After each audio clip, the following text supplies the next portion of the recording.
हाँ तो फ्रेंड्स, कैसे हैं आप सब लोग। आई होप सब अच्छे होंगे। आज हम बात करेंगे कुछ MCQs related on minimum wages act 1948।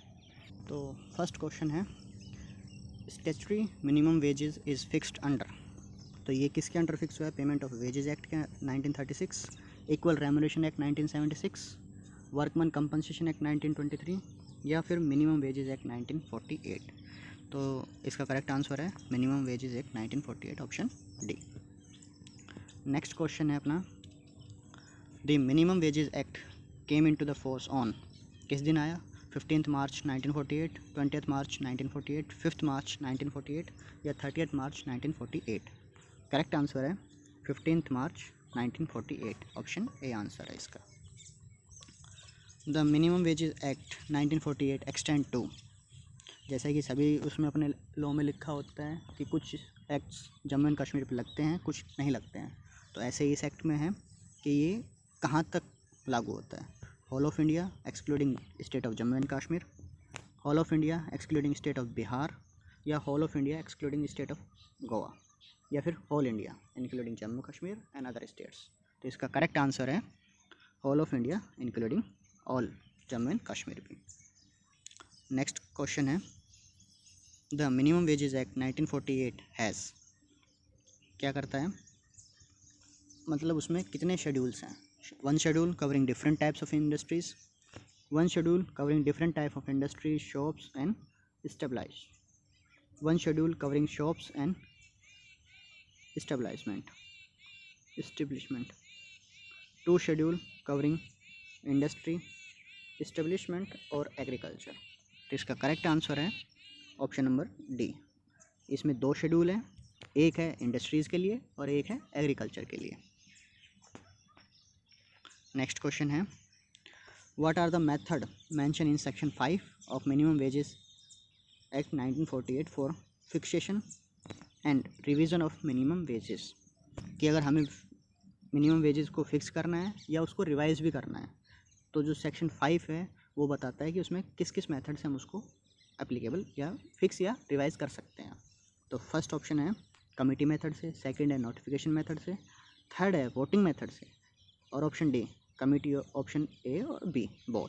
तो इसका करेक्ट आंसर है ऑप्शन डी। हम कमिटी मेथड और नोटिफिकेशन मेथड दोनों से कर सकते हैं, या तो कमिटी बना के या फिर ऑफिशियल नोटिफिकेशन निकाल के। हाँ तो नेक्स्ट क्वेश्चन अपना, if an employ work on any day on which he was employed for a period less than the requisite number of hours constituting a normal working day, he shall be entitled to receive wages. अगर कोई employ required number of hours जो कि एक normal working days में होते हैं, उससे कम time के लिए अगर वो किसी भी दिन काम करता है तो वो कितने वेजेस के लिए एलिजिबल हो जाएगा। तो इसका ऑप्शन है for the full normal working day के लिए, for the hour he worked, for a half working day और नन ऑफ द अबव। अगर कोई एम्प्लॉय किसी दिन कम टाइम भी काम करता है तो उसको नॉर्मल वेजेस, तो जो नॉर्मल वर्किंग आवर के हिसाब से जो मिनिमम वेजेस बनते हैं उतना तो दिया ही जाएगा। तो इसका करेक्ट आंसर है नॉर्मल वर्किंग डेज के according. Under this act the appropriate government have the power to notify any employment where number of employees are working in schedule of employment to fix the rate of minimum wages. किसी भी employment में कितने minimum number of employ होने चाहिए कि appropriate government उस employment को notify कर सके मिनिमम वेजेस के लिए। तो इसका करेक्ट आंसर है 1000। मिनिमम 1000 एम्प्लॉयज़ तो उसके एम्प्लॉयमेंट में होने ही चाहिए किसी भी। According to minimum wages act 1948, a child means a person who has not completed his age. कितनी एज कंप्लीट नहीं होने पे हम उसको चाइल्ड मानेंगे? 10 year of age, 12 year of age, 14 year of age और 16 of year age. Normal answer है 14 year of age. Next question है, wages under the minimum wages act 1948 does not include. क्या क्या इंक्लूड नहीं करता? Value of house accommodation, supply of light, water, medical attendance, value of travelling allowances और value of any travelling concession, gratuity payable on discharge या all of the above. हम minimum wages act के according wages के अंदर ये सारे ही जो भी दिए गए हैं, वैल्यू ऑफ एकोमोडेशन हुआ, ग्रेच्युटी पेबल ऑन डिस्चार्ज हुआ, या ट्रैवलिंग अलाउंस या अदर अलाउंसेस, हम कुछ भी इंक्लूड नहीं करते हैं वेजेस की कैलकुलेशन के लिए उसके साथ। तो इसका आंसर है ऑल ऑफ द अबव।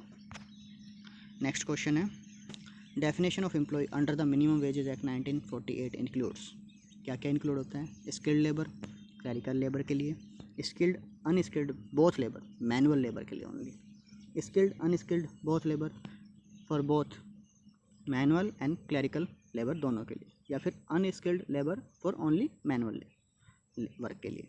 तो इसमें ऑप्शन है ऑप्शन नंबर सी, स्किल्ड हो या अनस्किल्ड हो, बोथ लेबर, और वो किसी भी तरीके के काम में हो, चाहे मैनुअल वर्क में हो या फिर क्लरिकल वर्क में हो, वो दोनों ही मिनिमम वेजेस एक्ट के अंदर एम्प्लॉय के डेफिनेशन में आते हैं। नेक्स्ट क्वेश्चन है, the responsibility of fixing minimum wages lies with. Minimum wages fix करने की जो रिस्पॉन्सिबिलिटी है वो किसके ऊपर है? स्टेट गवर्नमेंट पे, डिस्ट्रिक्ट मजिस्ट्रेट पे, एप्रोप्रिएट गवर्नमेंट पे, लोकल अथॉरिटी। इस एक्ट के अंदर जो वर्ड दिया गया है वो है दिया गया एप्रोप्रिएट गवर्नमेंट, इसका करेक्ट आंसर है। ये स्टेट का हो सकता है, और सेंट्रल यूनिट्स PSUs पे हुआ, जैसे रेलवे वगैरह हुआ, तो वहाँ पे सेंट्रल गवर्नमेंट का इस पे कंट्रोल होता है। नेक्स्ट क्वेश्चन है, the appropriate government shall review minimum rate of wages at least once in every year. At least once in every कितने सालों में? सॉरी, मिनिमम 3 साल, 2 साल, 5 साल। तो एप्रोप्रिएट गवर्नमेंट को मिनिमम वेजेस के जो रेट होता है उसको रिव्यू करना होता है और रिवाइज करना होता है मिनिमम हर 5 साल में, मिनिमम वंस से उसको ये करना ही होता है। Okay, thank you friend.